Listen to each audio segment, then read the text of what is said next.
Hello বন্ধুরা, তো আমাদের বাড়িতে দশহরা পুজো, আর পুজো মানেই তো কিছু কেনাকাটা করতেই হবে, মানে নতুন জামা কাপড়। তো কিছু আমরা কেনাকাটা করেছি, সেই জন্যই ভাবলাম তোমাদের সাথে শেয়ার করি।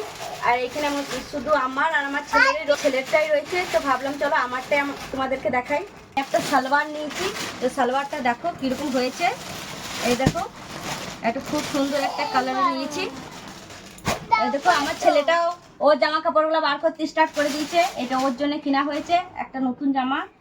আর একটা পাঞ্জাবি নেওয়া হয়েছে। এই দেখো প্যান্টটা তো ফেলে দিয়েছে। যখনই আমাকে ভিডিও বানাই বা কিছু করি তখনই তো আমার ছেলেটা আগে আগে চলে আসে। এই দেখো একটা ওর একটা জামা, পাতলা জামা, গরমে এখন পাতলা জামাই পরা দরকার, সেই জন্য পাতলা জামা কেনা হয়েছে। আর একটা সুতির পাঞ্জাবি কিনেছি।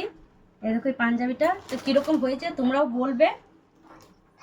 আর আর আমার সালোয়ারটা, এই দেখো এটা হলো দুপাট্টা, আর এটা হলো প্যান্ট নিচে পরারটা, আর এটা হলো কুর্তিটা। তো তোমরা দেখে নিয়ে বলো যে কীরকম হয়েছে কুর্তিটা। এই দেখো খুব সুন্দর ডিজাইন আর খুব সুন্দর একটা কালার, আমাকে তো খুবই ভালো লেগেছে। তো সেই জন্যই ভাবলাম তোমাদেরকে দেখাই। এই দেখো, এই দেখো হাতটাও এরকম রয়েছে, কিন্তু আমার এরকম হাত ভালো লাগে না, সেই জন্য আমি ভেবে নিয়েছি আমি হাতটা কেটে নিয়ে ছোট করিয়ে নেবো টেলারে দিয়ে নিয়ে। তোমরা দেখে বলো। আর একটু